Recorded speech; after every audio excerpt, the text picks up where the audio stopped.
नमस्कार, विकास समाचारमध्ये आपले स्वागत। BMW अपघातानंतर 72 तासांनी मुंबई पोलिसांनी राजकारणीच्या मुलाला पकडले। Mumbai BMW hit and run प्रकरणातील प्रमुख आरोपीच्या मित्राच्या मोबाईल फोनने रविवारी एका महिलेवर त्याच्या आलिशान कारने धाव घेत घटनास्थळावरून पळ काढलेल्या मिहिर शहाला पोलिसांनी पकडले। आरोपीला पकडण्यासाठी मुंबई पोलिसांना 3 दिवस लागले, कारण त्याने त्याच्या आई आणि बहिणींसह त्यांचे मोबाईल फोन बंद केले होते, असे सूत्रांनी सांगितले। वरळीत रविवारी पहाटे BMW कारने मासे विक्रेते दाम्पत्य प्रदीप नाखवा आणि कावेरी नाखवा यांना धडक दिली। 24 वर्षीय तरुण त्यावेळी सीटच्या मागे होता, तर त्याचा ड्रायव्हर राजऋषी बिदावत प्रवासी सीटवर होता। महिलेला जवळपास 1.5 किलोमीटर पर्यंत ओढले गेले।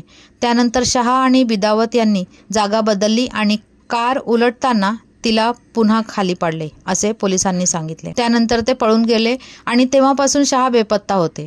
पोलिसांनी दिलेल्या माहितीनुसार तो वांद्रे येथील कलानगर जवळ BMW सोडून गोरेगाव येथे मैत्रिणीच्या घरी गेला।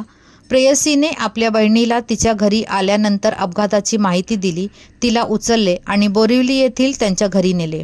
तिथून कुटुंब, त्याची आई मीना आणि 2 बहिणी पूजा आणि किंजल आणि मित्र अवदीप मुंबईपासून सुमारे 70 किलोमीटर अंतरावर असलेल्या शहापूर येथील एका रिसॉर्टसाठी निघाले। काल रात्री मिहिर शहा आपल्या कुटुंबापासून विभक्त होऊन आपल्या मित्रासोबत मुंबईपासून 65 किलोमीटर अंतरावर असलेल्या विरारला आला। आज सकाळी मित्राने 15 मिनिटासाठी त्याचा फोन ऑन केला आणि पोलिसांनी त्याचे लोकेशन मिळवले आणि त्यानंतर शहाला अटक करण्यात आली।